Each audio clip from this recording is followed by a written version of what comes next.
Just a day after Trump's big war speech, Iran delivered its own dramatic reply by declaring, U.S. F-35 shot down, turning the president's victory message on its head and sparking global shock and scrutiny.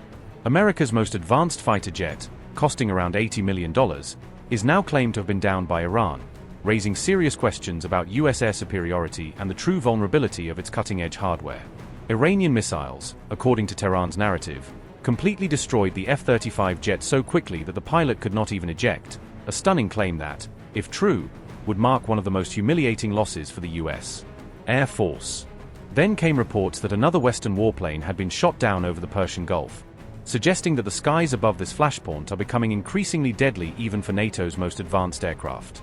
All of this adds to mounting embarrassment for Trump after the reported deaths of nearly 40 U.S. troops in a single attack, feeding criticism that his war strategy is costing too much in blood and prestige.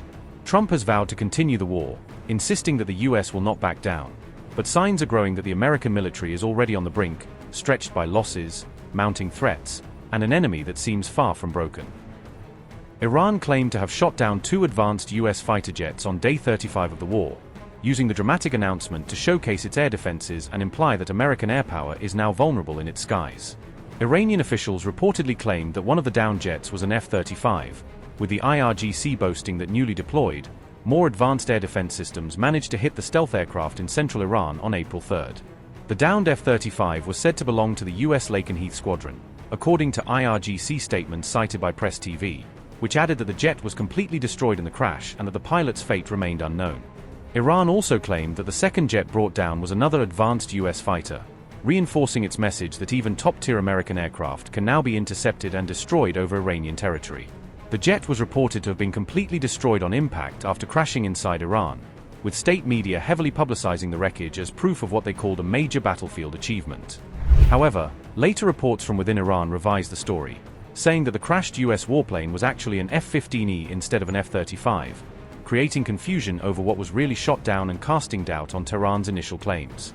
Meanwhile, Iran claimed to have shot down another jet over the Persian Gulf, using the announcement to showcase its air defenses and to challenge U.S. and Israeli claims of air superiority in the region. Iran said the enemy jet was struck and crashed between Hengam and Keshem Islands, describing the incident as a clean interception that ended with the aircraft plunging into the waters of the Gulf. The U.S. military Central Command did not immediately confirm the downing of the jet, and has repeatedly stated that all American fighter aircraft are accounted for whenever Tehran has made similar claims in recent weeks. In March, Iran said it had downed 3 F-15E jets in Kuwait, while the U.S. maintained that the aircraft were actually brought down by Kuwaiti air defenses in a friendly fire incident from which all crew members safely ejected. Iran's forces now claim to have so far downed 2 F-35s, 1 F-18, 2 F-16s, and 4 F-15s, figures that dramatically inflate Tehran's battlefield success and are sharply disputed by Washington and its allies. The IRGC said, quote, following the false claim of a liar U.S. president regarding the complete destruction of the IRGC's air defense moments ago, an advanced enemy fighter jet was hit in the south of Keshem Island by the modern advanced air defense system of the IRGC Navy, under the control of the country's integrated air defense network. Unquote.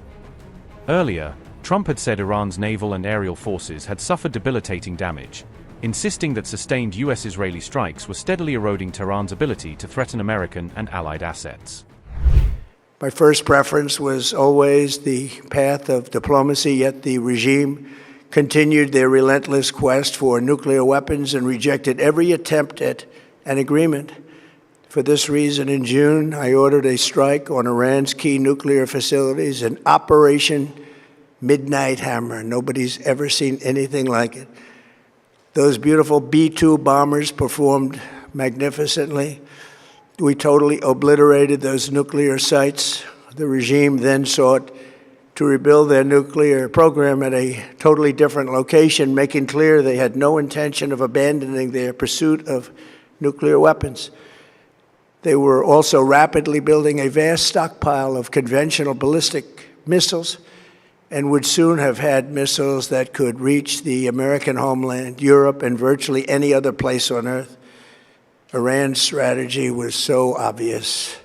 They wanted to produce as many missiles as possible, and they did, with the longest range possible, and they had some weapons that nobody believed they had. We just learned that out. We took them out. We took them all out. So that no one would really dare stop them, and their race for a nuclear bomb, a nuclear weapon like nobody's ever seen before. They were right at the doorstep. For years, everyone has said that Iran cannot have nuclear weapons, but in the end, those are just words if you're not willing to take action when the time comes. As I stated in my announcement of Operation Epic Fury, our objectives are very simple and clear. We are systematically dismantling the regime's ability to threaten America or project power outside of their borders. That means eliminating Iran's Navy, which is now absolutely destroyed, hurting their Air Force and their missile program at levels never seen before, and annihilating their defense industrial base. We've done all of it. Their Navy is gone, their Air Force is gone, their missiles are just about used up or beaten.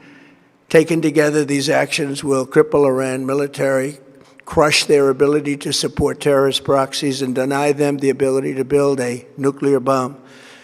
Our armed forces have been extraordinary. There's never been anything like it militarily. Everyone is talking about it, and tonight I'm pleased to say that these core strategic objectives are nearing completion.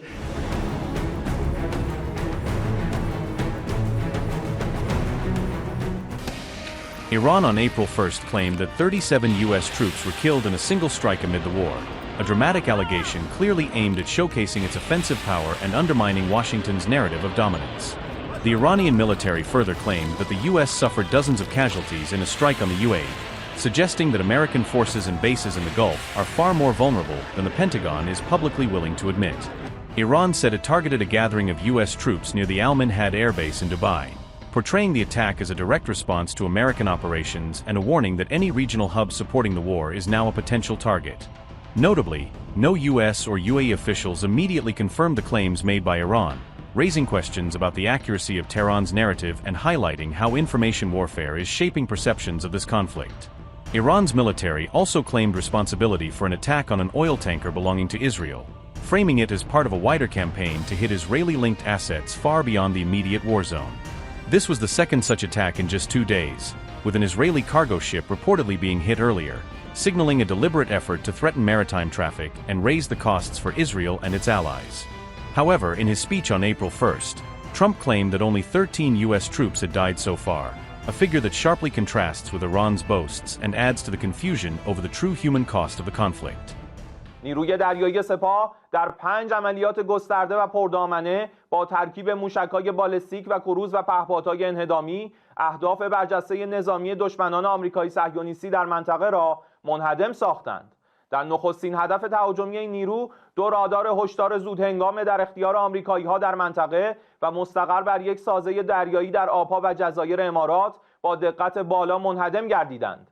یک نفتکش متعلق به رژیم نامشروع صهیونیستی با نام آکوا-1 در منطقه میانی خلیج فارس در رزم موشکی دلاور مردان دریایی سپاه پاسداران نیز مورد هدف قرار گرفت و در حال سوختن است. از سحرگاه امروز چندین فوج پهپاد انهدامی به سمت ناوگروه مستاصل آبراهام لینکلن در شمال اقیانوس هند شلیک شدند که با توجه به مستندات و تصاویر ماهواره‌ای این ناوگروه از مکان قبلی فرار و به عمق اقیانوس هند عقب نشینی کرده است. شایان ذکر است طی اخبار دقیق اطلاعاتی بر اثر تهاجم دیروز نیروی دریایی سپاه به محل تجمع مخفی افسران آمریکایی در امارات 37 نفر به طور قطعی کشته و تعداد زیادی نیز مجروح و به بیمارستان‌های شهر منتقل شدند.